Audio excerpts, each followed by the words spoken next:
আমাদের সবাইকে এখন ফেসবুকে সবাই বলতেছে বেশি বেশি ক্রিয়েটিভ দিতে হবে। এখন বেশি বেশি ক্রিয়েটিভ কেন দিতে হবে বা কি কারণে দিতে হবে এটা আজকের ভিডিওতে আমি ব্যাখ্যা করব। ফার্স্ট অফ অল, মেটার যে অ্যান্ড্রয়েড আপডেট বা অ্যালগরিদমের জন্যই আমাদের এই ভিডিও ক্রিয়েটিভগুলো বেশি বেশি বানাতে হবে। আপনি যদি রাইট অডিয়েন্স খুঁজতে চান মেটার জ্যাম অ্যান্ড অ্যান্ড্রয়েডের জন্য আমাদেরকে প্রতিনিয়ত টেস্টিংয়ের জন্য আমাদের ক্রিয়েটিভ লাগবে। আবার ধরেন আপনি 10টা ক্রিয়েটিভ বানালেন, এই 10টার মধ্যে আমাদের হয়তো 2টা ক্রিয়েটিভ বেশি পারফরমেন্স করবে, ভালো পারফরমেন্স করতে, বা 3টা করতেছে।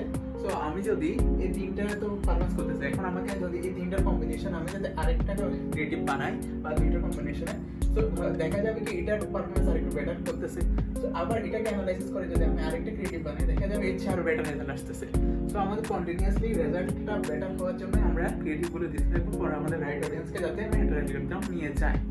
ফার্স্ট সেকেন্ড অফ অল, আর আমাদের যদি ক্রিয়েটিভ উইনিং নাও হয় সেই ক্ষেত্রেও তো আমাদের ক্রিয়েটিভ মানিয়ে যেতে হবে।